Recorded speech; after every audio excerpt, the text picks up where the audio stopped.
বর্তমান সময়ে নারীরা সুন্দর করে সাইনবোর্ড সামনের মধ্যে দিয়া কয়, আমার যৌন স্বাধীনতা আমি চাই, আমার পেট আমার, যার বাচ্চা নেব সিদ্ধান্ত নাও আমার। নাউজুবিল্লাহ।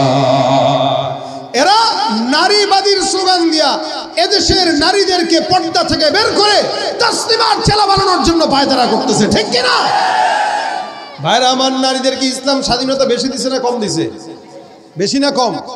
একজন নারীকে কবর দেওয়া হতো, জ্যান্ত কবর দেওয়া হতো। আমার নবী আসার আগে একজন নারীকে জ্যান্ত কবর দেওয়া হতো। এক সময় বিভিন্ন ধর্মের মধ্যে নারীদেরকে অপয়া মনে করা হতো, নারীদেরকে যে কোনো জায়গায় বিক্রি করা দেওয়া হতো।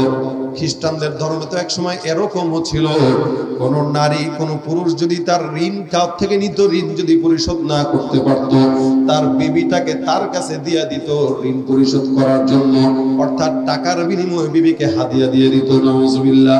এক সময় নারীদের এই সমাজে অপয়া অবলা বোঝা মনে করা হতো। আমার নবী আসলেন, নারীদের মর্যাদা দিলেন। এই মর্যাদা যারা পছন্দ করে না সব হলো তসলিমা নাসরিনের চেলা, ঠিক কিনা?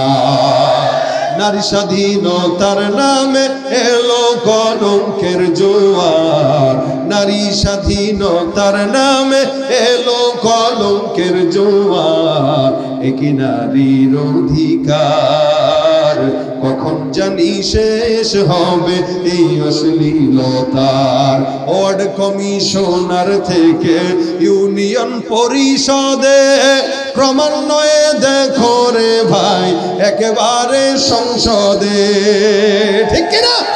ওয়ার্ড কমিশনার থেকে ইউনিয়ন পরিষদে ক্রমান্বয়ে দেখো রে ভাই একেবারে সংসদে।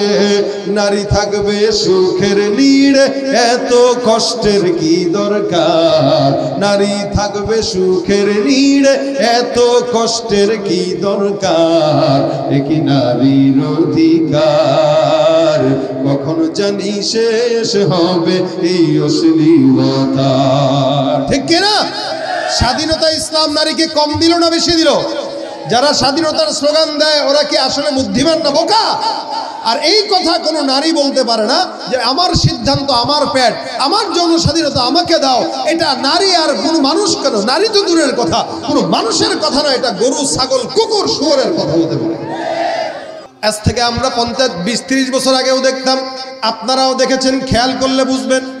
গ্রামগঞ্জে যেতেন অথবা কোনো মফস্বলে গেলে আমরা যখন আমাদের কোনো মা বোনদেরকে দেখতাম, ওনারা রাস্তাঘাটে বের হইতো, যখন নাকি ওনারা রাস্তাঘাটে বের হতো আর পরপুরুষ নজরে আসতো, আমাদের মা খালারা ঘুমটাটাকে এই পর্যন্ত দিয়া কোনো পরপুরুষ দেখার সঙ্গে সঙ্গে কোনো বাড়ির আড়ালের মধ্যে লুকায় যাইত অথবা কোনো গাছের আড়ালে লুকায় যাইত, ঠিক কিনা?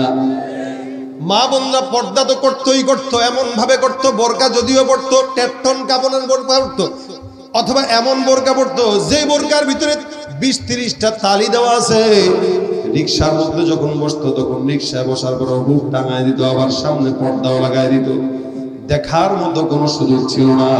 আর ভাইরা আমার দেখেন, এক সময় আমরা আমাদের মা বোনদেরকে দেখতাম রাস্তায় যখন বের হতো বোরকা ছাড়া বের হতো না, পর্দা ছাড়া বের হতো না। পরপুরুষ দেখার সঙ্গে সঙ্গে ঘুমটাটা এই পর্যন্ত দিয়া গাছের আড়ালে লুকাইত।